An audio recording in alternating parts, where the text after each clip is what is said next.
एक जंगल के एक विशाल पेड़ पर एक नंदिनी चिड़िया अपने बच्चों के साथ रहती थी।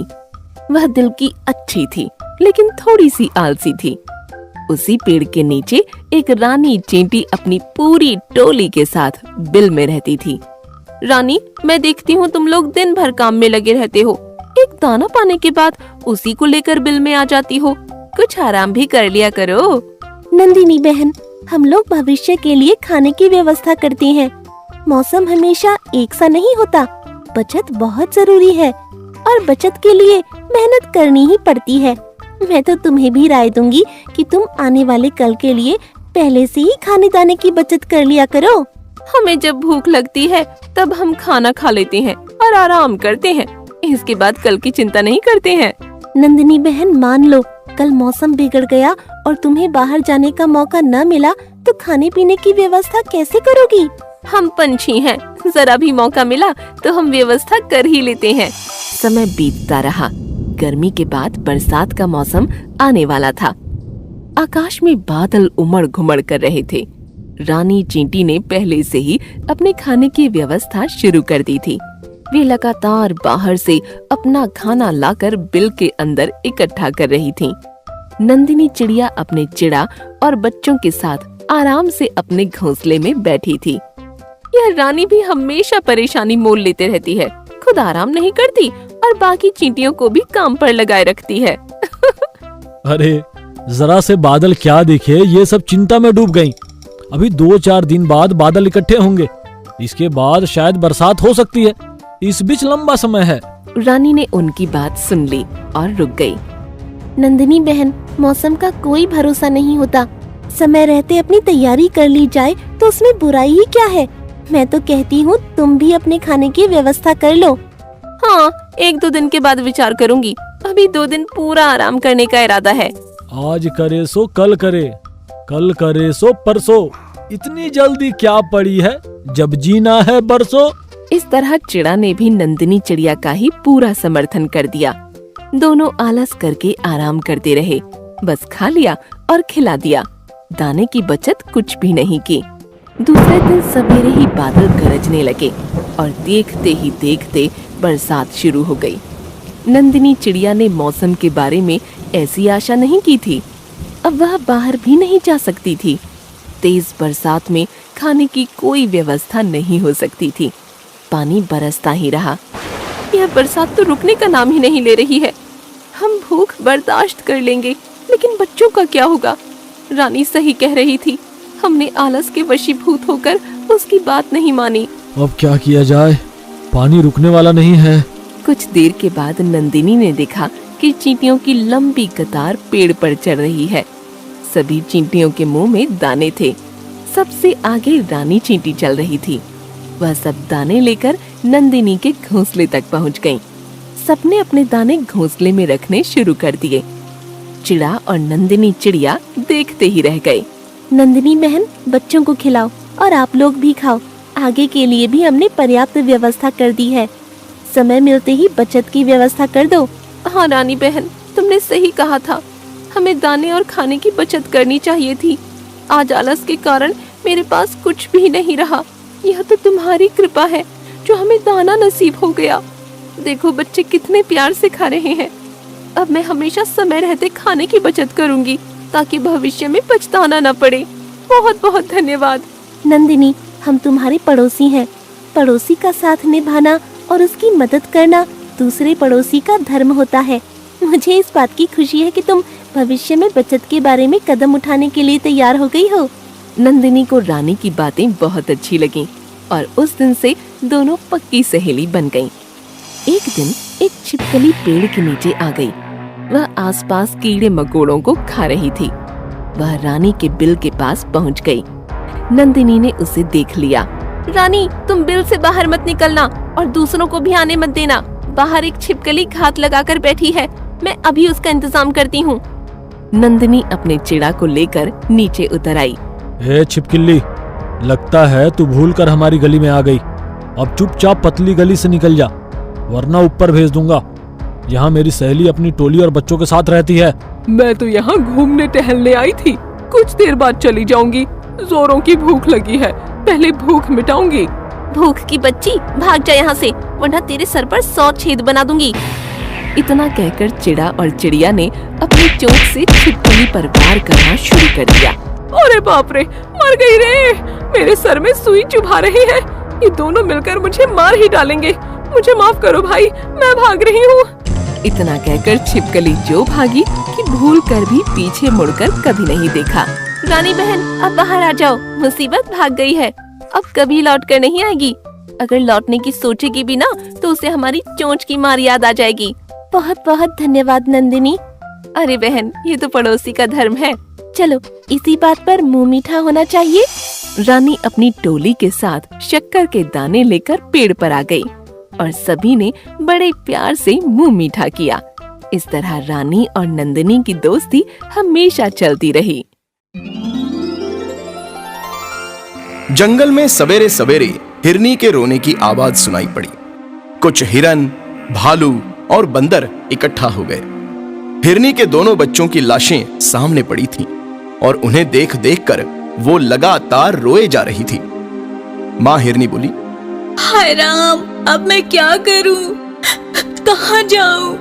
एक नागिन ने मेरे दोनों जिगर के टुकड़ों को मुझसे हमेशा के लिए दूर कर दिया।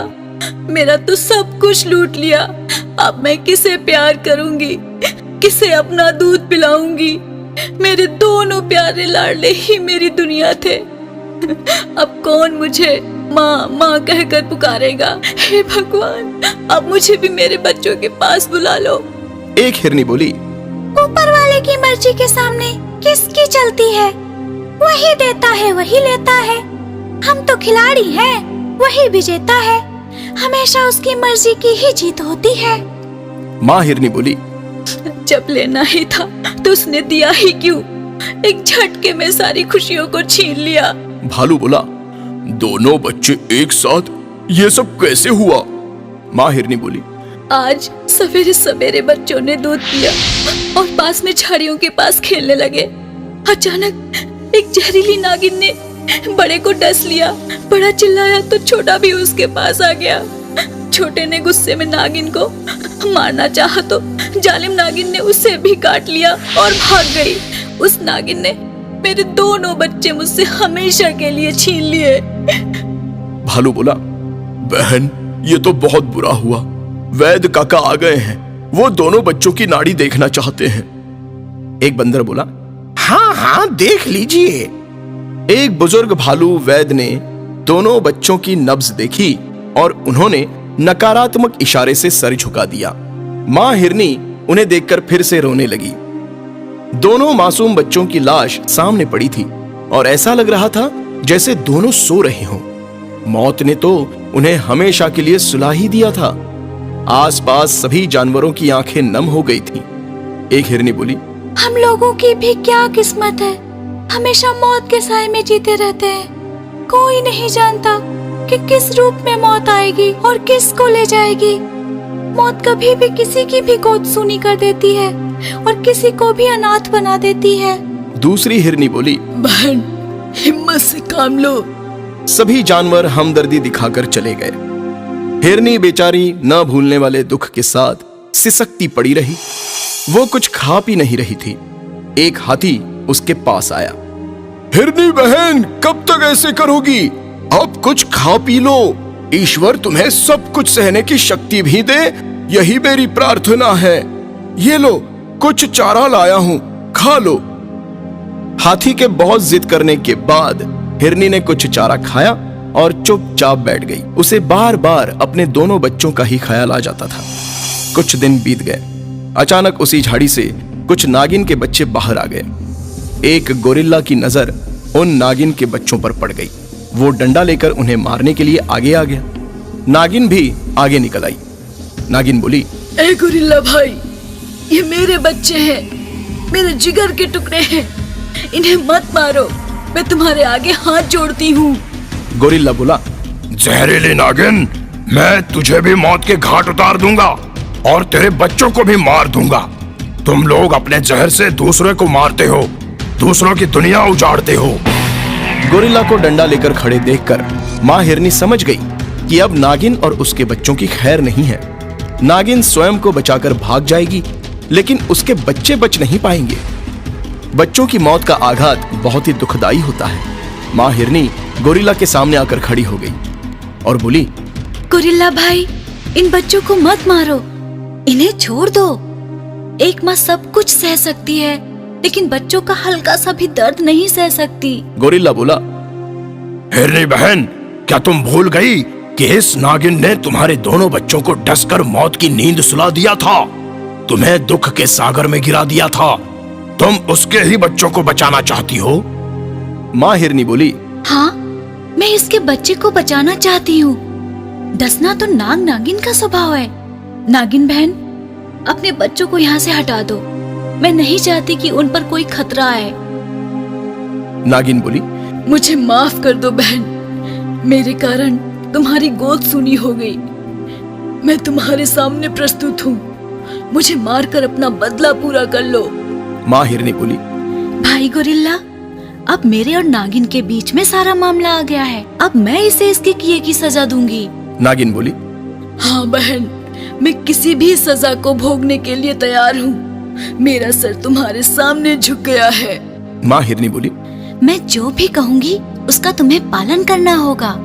नागिन बोली, ठीक है, मैं अपनी जान भी देने के लिए तैयार हूँ। माँ हिरनी बोली, जान तो जाएगी, लेकिन तुम्हारी नहीं, मेरी। मुझे आकर डस लो ताकि मैं अपने बच्चों के पास पहुँच जाऊँ। उनके बिना यह जिंदगी जीना भी एक सजा है। मुझे इस सजा से सदा के लिए मुक्त कर दो। आओ, मेरे प्राण हर लो। नागिन बोली, नहीं बहन, मुझसे यह ना हो सकेगा। मैं अपने प्राण देना चाहती हूँ, लेकिन तुम्हारे प्राण लेने की बात तो मैं सपने में भी नहीं सोच सकती हूँ। माँ हिरनी का ये अनोखा रूप जंगल में किसी जानवर ने नहीं देखा था। उसके अंदर संतान प्रेम के साथ साथ अद्वितीय दया भाव भी था, जो अपनी संतान की दुश्मन के भी प्राण नहीं लेना चाहती थी। नागिन बार बार सर झुकाकर माँ हिरनी के चरणों में प्रणाम करती रही। एक बरगद के पुराने पेड़ पर मोटा सा कौवा रहता था।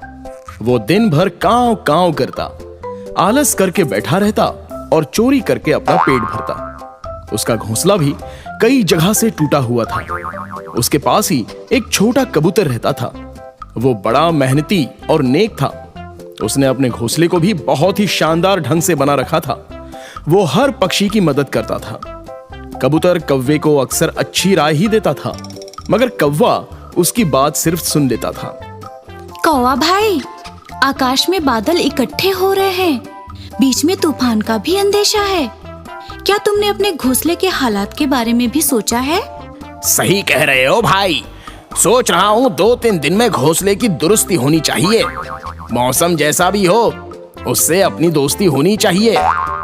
कुछ देर के बाद कौवे ने पेड़ पर इधर उधर नजर दौड़ाई और उसे कुछ घोंसलों में खाने की वस्तुएं पड़ी दिखी। बस फिर क्या था, खाना चुराना और खाना। चोंच मारकर लपक लिया, मुफ्त का खाना चुरा लिया। चाहे जहां से मिले खाना, बस उसे था चुराना। उसे घोंसले से ज्यादा पेट की चिंता रहती थी। उसकी आलस ही फिर चोरी में बदलती थी।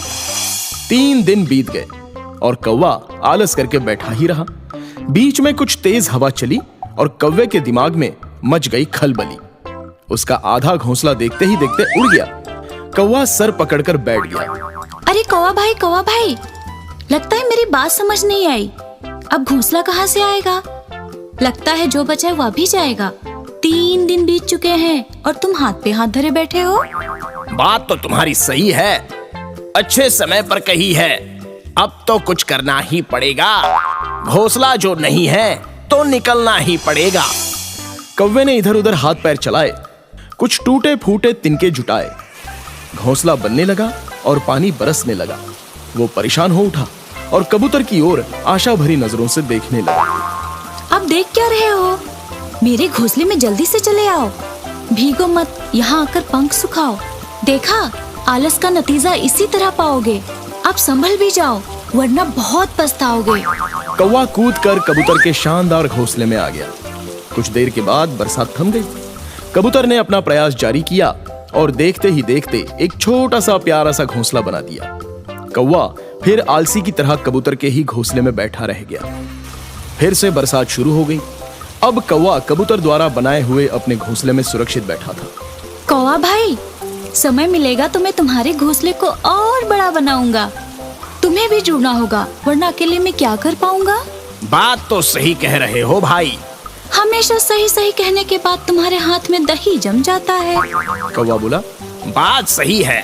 बड़े बेशरम हो यार। ये भी सही है। तुम्हारा क्या होगा ये तुम जानो और तुम्हारा काम जाने। कौवा बोला, ये आधा सही है। अरे भगवान भी तो जानते हैं। बरसात का मौसम था, लेकिन बादल धीरे धीरे आकाश को छोड़कर कहीं और चले गए। गर्मी बढ़ी और अकाल पड़ गया। फसलें चौपट हो गईं। सूखे के कारण सभी जीवों के खाने के लाले पड़ गए। पंछियों को चारा न मिला और उनके बच्चों का भी भूख से बुरा हाल होने लगा। कौवे ने अपनी आदत नहीं छोड़ी और चोरी करने से भी वो बाज नहीं आया। कबूतर से पक्षियों का दर्द देखा न गया। वो उड़ते हुए गंगा मैया की शरण में गया। कबूतर बोला, हे गंगा मैया, जंगल के सारे पक्षी भूख से बेहाल हो रहे हैं। सब दाने दाने को मोहताज हैं। छोटे छोटे बच्चे जब बिलखते हैं तो दिल रोता है। मुझे अपने लिए कुछ नहीं चाहिए। यदि बच्चों की भूख मिटाई जा सके तो बड़ी मेहरबानी होगी। अचानक गंगा मैया के पानी में हलचल हुई और उसमें से आवाज आई। गंगा मैया बोली, हे कबूतर, तुम बहुत नेक और परोपकारी हो, अच्छे फल के अधिकारी हो। यहाँ से जब जाओगे, जहाँ चोंच लगाओगे, ढेर सारे दाने पाओगे। सबका कल्याण करो। जय हो गंगा मैया की, आपकी कृपा अपार है माँ। इतना कहकर कबूतर दोगुनी गति से उड़ चला और अपने आवास पर पहुंच गया। उसने पेड़ के पास जमीन पर चोंच मारी और चमत्कार हुआ। वहां से तरह तरह के दाने और खाने के व्यंजन निकलने लगे। सारे पक्षी वहां दाने खाकर चोंच में भरने लगे। कौवा जब खाने चला तो उसकी चोंच ही नहीं खुली। वो हैरान और परेशान हो गया। वो रोने लगा, तड़पने लगा। ये तुम्हारी करनी का ही फल मिला है। चोरी और आलस का यही नतीजा होता है। मैं तुम्हारी समस्या का समाधान ढूंढता हूँ। चोंच कैसे खुलेगी वो हल भी ढूंढूंगा। जय हो गंगा मैया। इतना कहकर कबूतर ने अपनी चोंच कौवे की चोंच से लड़ा दी और कौवे की चोंच खुल गई। वो खाने लगा। कबूतर बोला, कौवा भाई, पता नहीं, बस 1 मिनट रुक जाओ। पहले एक कसम खाओ कि आज के बाद कभी चोरी और आलस नहीं करोगे। कौवा बोला, मैं कसम खाता हूँ, आज के बाद कभी आलस और चोरी नहीं करूंगा। मेहनत से अपना पेट भरूंगा। कबूतर भैया को अपना गुरु कहूंगा। इतने में कबूतर ने खुश होकर आकाश की तरफ चोंच उठाई और नई नई बदरियां नजर आई। देखते ही देखते मौसम सुहाना हो गया। बरखा की बहार देखकर सबका मन दीवाना हो गया।